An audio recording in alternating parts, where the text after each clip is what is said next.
istri tersebut, maka istri tersebut dimasukkan surga. Bahkan di dalam hadis lain kan ujar Nabi, apabila seorang perempuan itu sholat 5 waktu, puasa selama 1 bulan, melakukan apa yang diwajibkan kepadanya, dan apa, taat lawan lakinya, maka dikatakan kepada perempuan tersebut, udkhulil jannata fi ayyi babin syi'ti. Kemudian Nabi dikatakan, masuklah kamu perempuan ke dalam surga melalui pintu mana aja. Itu seorang perempuan. Artinya dengan modal melakukan apa yang diwajibkan oleh Allah Subhanahu wa ta'ala, ditambah taat lawan lakinya, baik lawan lakinya, meninggal dunia lakinya pun ridho, maka perempuan tersebut dijamin dimasukkan surga oleh Allah Subhanahu wa ta'ala. Itu seorang perempuan. Jadi bukan artian apa yang disampaikan di hadis Nabi tadi itu memojokkan seorang perempuan. Ujar binian itu ibaratkan biniannya aja yang harus melaksanakan hak laki. Tidak, karena banyak fadilah-fadilah yang akan didapat seorang perempuan apabila ia berbakti lawan lakinya. Nah, dari hadis ini ada beberapa faedah yang bisa kita dapat, sebagaimana tadi sudah dijelaskan juga. Yang pertama, suhtu zawj min suhtir rabbi. Artinya murkanya seorang suami terhadap istrinya berarti murkanya Allah Subhanahu wa ta'ala. Yang kedua, annal malaikata tad'u 'alal usad. Bahwasanya malaikat itu mendoakan terhadap orang-orang yang melakukan maksiat, dan ketahuilah wa anna du'aahum bi khairi wa bi syarri maqbul. Doa malaikat itu baik atau buruknya doanya malaikat mesti dikabulkan. Maka jangan sampai seorang perempuan melakukan sesuatu yang menyebabkan murka seorang suami. Karena murkanya suami itu berarti murkanya Allah, dan apabila ia melakukan sesuatu yang menyebabkan murka suami, malaikat pun mendoakan terhadap perempuan tersebut hal yang kada baik. Nah, yang ketiga, minas sunnah ai anna baitar rajul ma'a ahlihi fi firasyi wahid. Nah, di antara kesunahan laki bini, suami istri, mungguri laki bini itu dalam satu ranjang.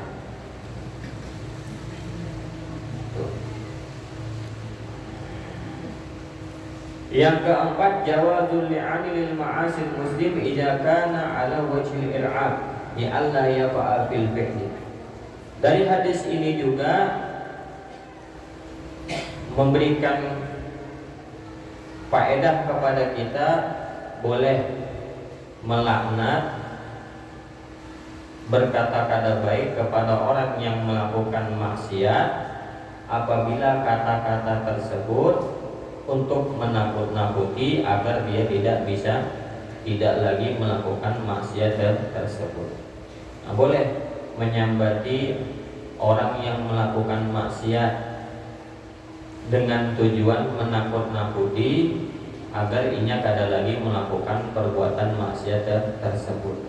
Namun menyambati wara kada ada tujuan seperti itu jangan. Tetapi tujuannya untuk menakut-nakuti agar inya itu kada melakukan hal tersebut, maka itu boleh. Ada misalnya kekawanan berminum-minuman, misalnya disambati masuk neraka kan ya, minum-minuman. Allah murka lawan ikam misalnya. Artinya tujuan untuk menakut-nakuti agar inya kada lagi minum minuman, maka itu boleh.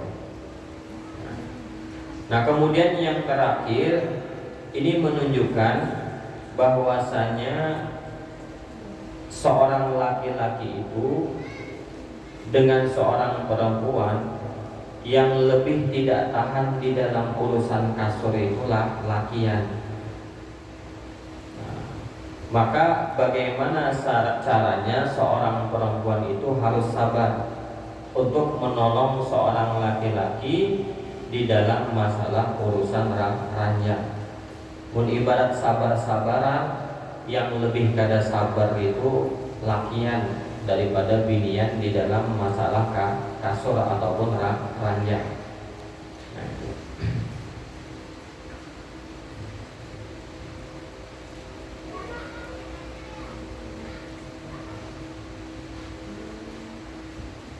Sama kayak orang haid, binian haid itu bukan menjadikan dirinya itu boleh memisahi lakinya di dalam satu ranjang. Ya. Karena apa? Walaupun dalam keadaan haid, seorang perempuan itu masih bisa yang namanya melayani suaminya walaupun bukan berhubungan badan. Walaysa haid udran laha falahu haqqut tamattu bima fawqa. Artinya bukan menjadikan sebab kebolehan binian itu memisahi lakinya dalam satu kasur apabila dalam keadaan haid. Karena masih ada kebolehan atau hak seorang laki-laki itu masih bisa bermain dengan istrinya walaupun tidak berhubungan badan. Nah, jadi seorang perempuan itu dianjurkan yang namanya menolong seorang laki-laki di dalam masalah urusan kasur. Karena apabila dihitung kuat kadanya, yang lebih kada kuat masalah urusan kasur itu seorang laki-laki. Nah itu yang disampaikan oleh Nabi Shallallahu Alaihi Wasallam di dalam hadis ini, dan beberapa hal yang kita bisa ambil faedah. Nah kemudian ada suatu nasihat apabila kita misalnya seorang suami mendapati istri kita itu melakukan yang kada baik, melakukan sesuatu yang menyebabkan apa? Kita tuh sebagai seorang suami itu marah, dalam nusyuz, melakukan sesuatu yang kada baik atau kada mau diperintah atau mun disuruh tuh malas. Bagaimana seorang suami menyikapi perempuan tersebut? Nah, idza nasyadatil mar'atu an zawjiha, apabila seorang perempuan itu, istri itu melakukan nusus terhadap suaminya. Nah, dengan tanda-tanda seorang istri tadi mun disuruh lawan lakinya kada mau, mun diminta sesuatu kadang mau digawi. Nah, dengan misalnya ucapannya lawan laki kada baik, atau misalnya diajak ngomong baik lembut dilawani dengan kata-kata yang keras, atau misalnya disuruh kada boleh keluar rumah, inya malah keluar kada izin. Nah, maka bagaimana seorang suami menyikapi perempuan atau istri yang khusus tersebut? Maka sebagai suami, yang pertama yang harus dilakukan yaitu apa? Mengingatkan istri tersebut dengan kata-kata yang baik, diomongi istri tersebut. Mun ibarat diomongi kada mempan sama sekali, misalnya masih aja keluar kada izin, masih aja ngomong kasar, maka apa? Sumayahjuruha fil majja. Kemudian apa? Jauhi, pisahi perempuan tersebut dari satu kasur. Itu sebagai suami. Sumayadribuha, mun kada kawa juga mun dipisahi ranjang, didiamkan, jangan diajak omong sama sekali misalnya, masih juga. Kemudian apa, sebagai suami itu boleh memukul istrinya, tetapi dengan pukulan yang tidak menyebabkan mudarat terhadap istrinya. Itu sebagaimana yang diajarkan oleh Nabi Shallallahu Alaihi Wasallam dan difirmankan oleh Allah Subhanahu Wa Taala. Apabila seorang laki-laki itu takut atau melihat seorang istrinya itu melakukan nusuk, maka yang pertama yang harus dilakukan oleh suami itu dinasehati dulu. Ibarat dinasehati kada kawa, kemudian pisahi ranjang, didiami. Namun kada ngefek juga, baru apa dipukul bairo mubari dengan pukulan tanpa menyebabkan bahaya atau luka terhadap istri. Artinya tahapan-tahapan seperti itu tuh harus diketahui. Jangan misalnya melihat bini kada kawa apa, disuruh-suruh, kalau ngomong kada baik tiba-tiba langsung dicerai. Nah, padahal cerai itu sesuatu yang boleh, tapi apa, tidak disukai oleh Allah. Artinya sebagai suami itu memahami apa yang harus dilakukan apabila melihat seorang istrinya yang melakukan kada baik. Ada tahapan. Namun kada kawa juga, maka yang paling agar tadi seorang suami menceraikan istrinya. Nah, kemudian di dalam hadis yang kedua, ini diriwayatkan oleh Ibnu Umar radhiyallahu taala anhuma an Rasulillah sallallahu alaihi wa alihi wasallam. Rasulullah sallallahu alaihi wasallam bersabda, "Idza jaa ahadukumul jum'ah falyagtasil."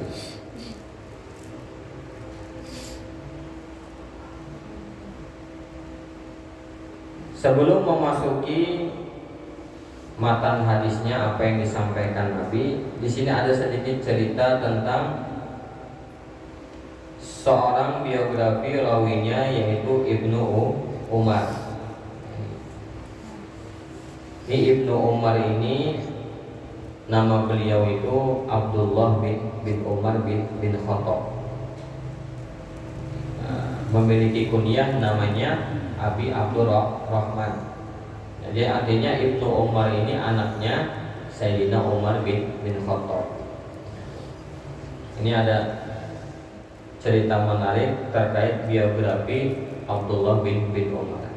Abdullah bin Umar ini adalah seorang sahabat yang pertama dilahirkan ketika adanya Islam. Mengibaratkan kita kan bahwasanya anak yang pertama kali dilahirkan fil Islam, di dalam Islam, itu Abdullah bin Umar. Nah, adapun orang atau anak yang pertama dari kalangan muhajirin yang dilahirkan setelah Nabi hijrah itu Abdullah bin Zubair. Anak yang pertama dilahirkan dari kaum Ansor setelah Nabi hijrah itu Nu'man bin Bashir. Nah, tetapi anak yang pertama dilahirkan di dalam Islam itu Abdullah bin Umar, anaknya Sayyidina Umar bin Khattab. Nah, dijelaskan apabila ada sahabat kemudian abahnya juga sahabat, maka dianjurkan, ujar ulama, menyebutkannya radhiyallahu anhuma. Misalnya an Abdullah bin Umar radhiyallahu anhuma. Semoga Allah meridhoi keduanya. Itu apabila anak lawan abah itu sahabat. Nah, tetapi misalnya sahabat tetapi ayahnya itu bukan sahabat, maka cukup dikatakan radhiyallahu anhu. Nah, makanya di dalam hadisnya an Ibnu Umar radhiyallahu anhu.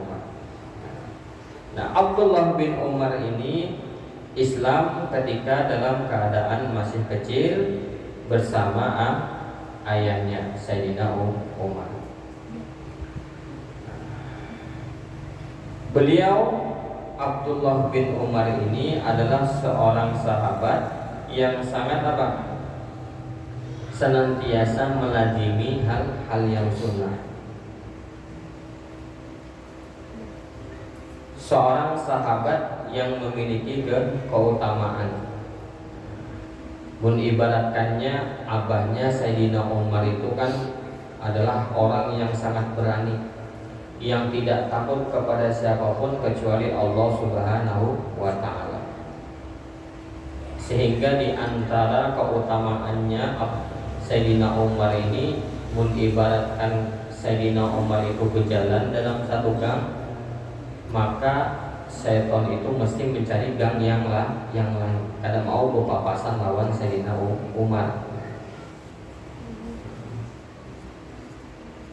Nah, dan ibaratkan buah itu kada jatuh dari jauh dari pohonnya. Sama anak beliau Abdullah bin Umar ini adalah seorang yang pemberani, seorang yang tidak kenal takut, yang hanya takut kepada Allah Subhanahu wa ta'ala. Nah, di dalam manakibnya, biografinya Abdullah bin Umar itu pernah suatu hari keluar ingin safar pergi. Nah, ketika berjalan ketemu rombongan orang yang pada berhenti. Lagi rame kada berhenti, kada berjalan. Akhirnya ditakuni sama Abdullah bin Umar, "Maliha ulai qaum, kenapa tuh kaum kada berjalan? Pada bersetopan di situ beramaian tuh kenapa?" kata Abdullah bin Umar. Akhirnya ada orang berkata, "Asadun fit thoriq." Ada singa tuh di tengah jalan, kata orang tersebut kepada Abdullah bin Umar. Akhirnya Abdullah bin Umar itu turun dari kendaraannya. Didatanginya singa tadi yang berdiam di tengah jalan, yang menyebabkan orang-orang itu takut lewat di situ.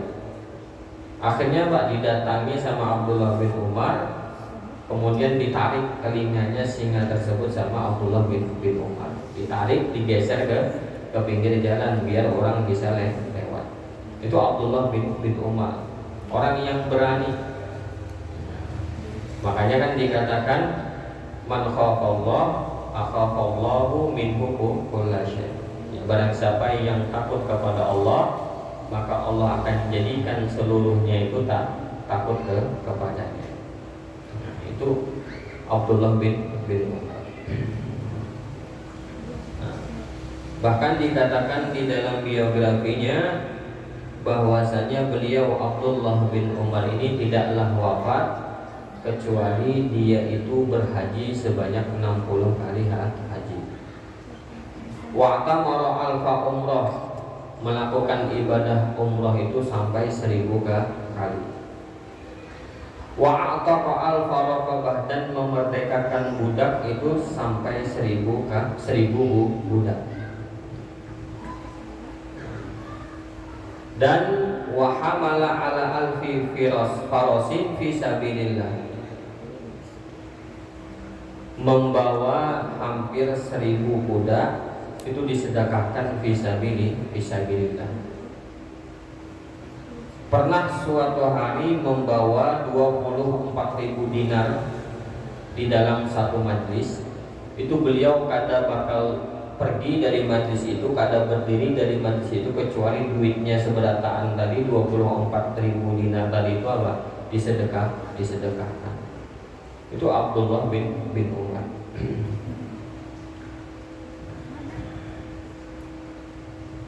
Dikatakan bahwasanya beliau mata di Mekah, wafat meninggal di Mekah pada usia 74 tahun mendekati usia 74 tahun.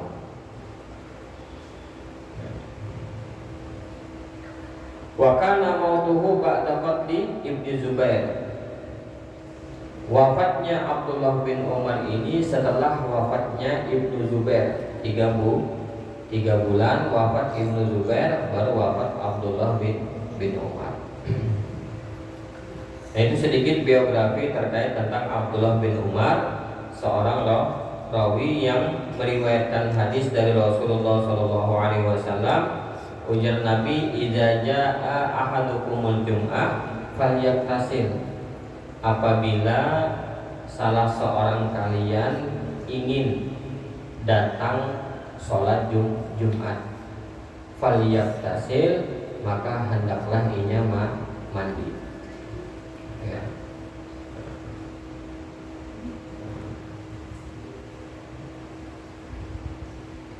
Anjuran mandi ini dikatakan nadban inda jumhur. Artinya perintah Nabi ini bersifat sunnah menurut mayoritas ulama. Tapi ada sebagian ulama yang mengatakan mandi sebelum Jumatan itu, pergi Jumat itu wajib. Nah, yang pertama menurut mayoritas ulama mandi itu sunnah. Dalilnya di dalam hadis yang lain. Nabi bersabda, man tawaddo'a yaumal jum'ah fabiha wa na'imat.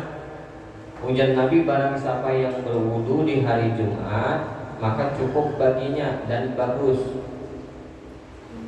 Dan barang siapa yang mandi itu afdol, kata Nabi. Nah, ini hadis menunjukkan sunnah sebagaimana pendapat mayoritas ulama. Ada sebagian ulama yang mengatakan mandi sebelum Jumatan itu wajib.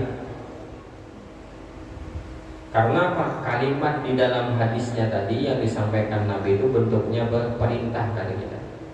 Bila orang pondok itu lamnya lam amar, perintah. Falyaktasil, maka hendaklah ia mandi. Nah, ini perintah. Sehingga sebagian ulama itu apa? Mengatakan mandi sebelum Jumatan itu wajib. Nah, terkait perbedaan pendapat yang mana mengatakan mandi Jumatan itu sunnah, ada yang mengatakan mandi Jumatan itu wajib. Maka yang penting bagi kita berusaha jangan sampai munhadat Jumatan itu apa? Kada mandi. Karena berbeda pendapat. Banyak sebagian ulama mengatakan mandi itu wajib mandi sebelum Jumat. Tetapi mayoritas ulama mengatakan sunnah. Maka kita apa? Memahaminya, memperhatikan mandi sebelum Jumat. Berusaha sesibuk apapun jangan sampai pergi Jumatan kada mandi. Nah, itu. Menibaratkan Imam Syafi'i itu di dalam biografinya, beliau itu kada pernah yang namanya meninggalkan mandi sebelum pergi Jumatan. Walaupun dalam keadaan apapun, bahkan dalam keadaan musimnya dingin, itu beliau tetap mandi sebelum pergi sholat Jumat. Wa man lam yaqdir, dan barang siapa misalnya kadang mampu mandi, menibaratkan kena banyu tambah garing kan, menibaratkan awak anti air misalnya, karena awak kena banyu sama sekali, maka apa? Tayamum sebelum pergi Jumatan. Itu anjuran mandi.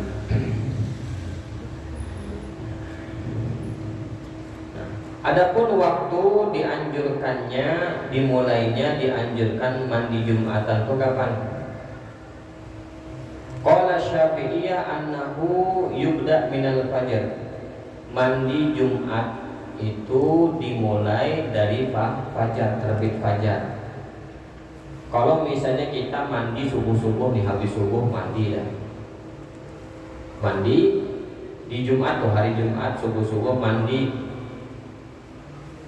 Niat di situ mandi sunnah Jumat. maka sudah cukup, sudah dikatakan kita melakukan mandi Jumat.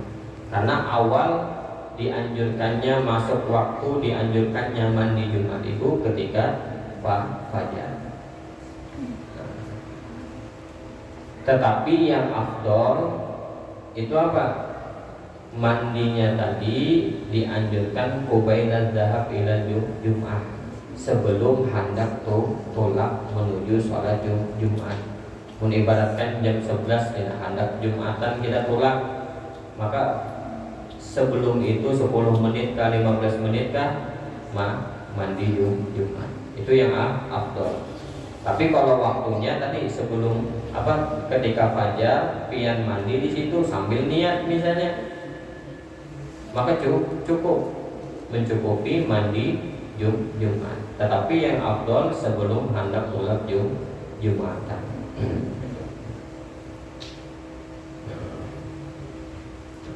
Sebagaimana direwayatkan oleh Nabi di dalam hadis lain, man iktasala yaumal Jumat summa roha, barang siapa yang mandi di hari Jumat kemudian pergi.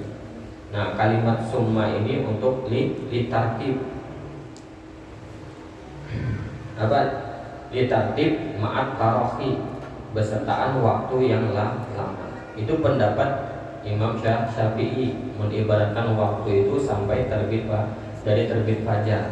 Tetapi kalau di dalam hadis yang tadi idza jaa Jumat falyaktasil, faknya itu menunjukkan tertib wa ta'kib, waktunya dekat.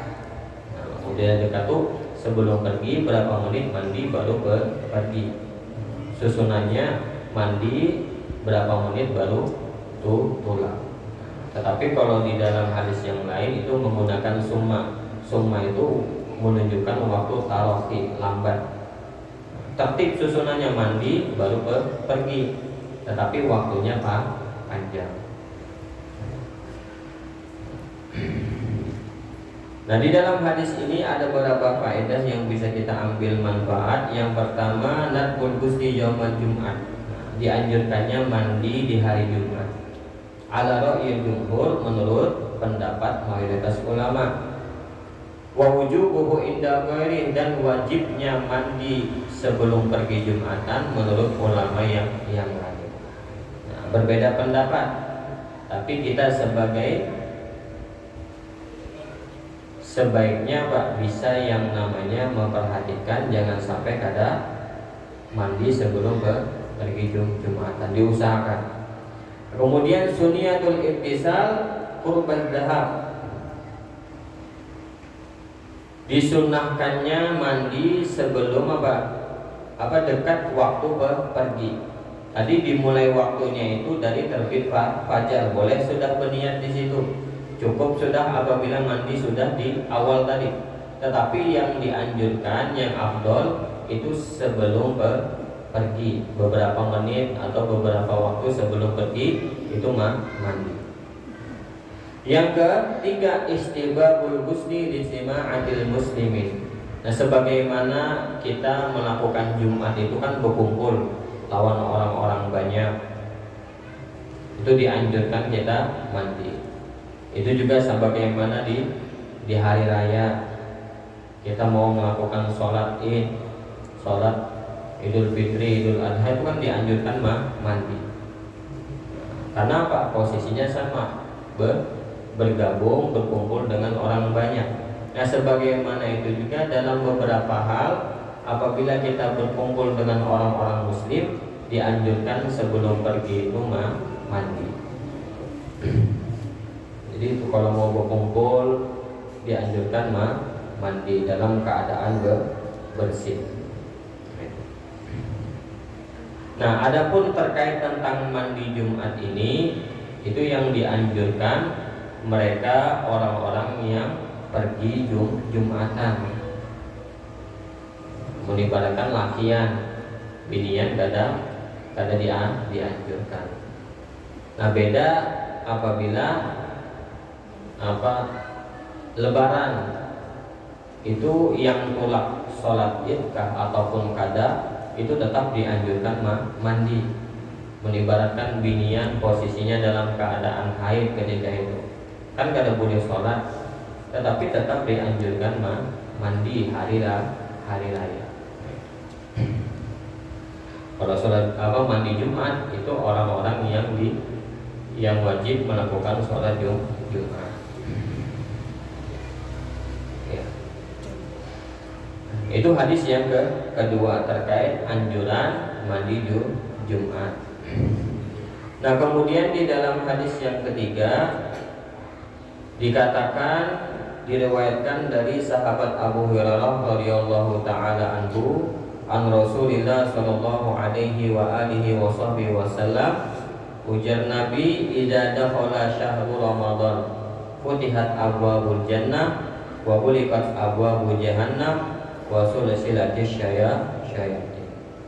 Apabila telah masuk bulan Ramadan, dibuka pintu-pintu surga, ditutup pintu-pintu jahanam, dan diikat dengan rantai syaitan.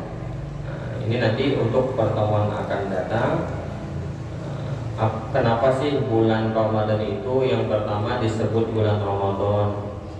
Nah, kemudian bagaimana kita tahu masuknya bulan Ramadan?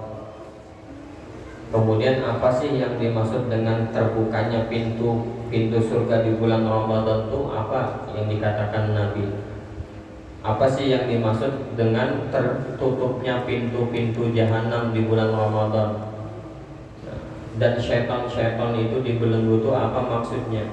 Nanti itu di pertemuan akan datang terkait kinayah perumpamaan yang diumpamakan Nabi bahwasanya bulan Ramadan itu dibuka pintu surga itu suatu perumpamaan, pintu jahanam ditutup merupakan suatu perumpamaan. Itu di pertemuan akan datang. Wallahu a'lam bishawab. Al-Fatihah. Alhamdulillahirabbil alamin arrahmanir rahim maliki yaumiddin iyyaka na'budu wa iyyaka nasta'in ihdinas siratal mustaqim siratal ladzina an'amta 'alaihim ghairil maghdubi 'alaihim waladdallin. Amin amin ya rabbal alamin. Alhamdulillahirabbil alamin. Wassalatu wassalamu ala sayyidina Muhammadin wa ala ali sayyidina Muhammadin.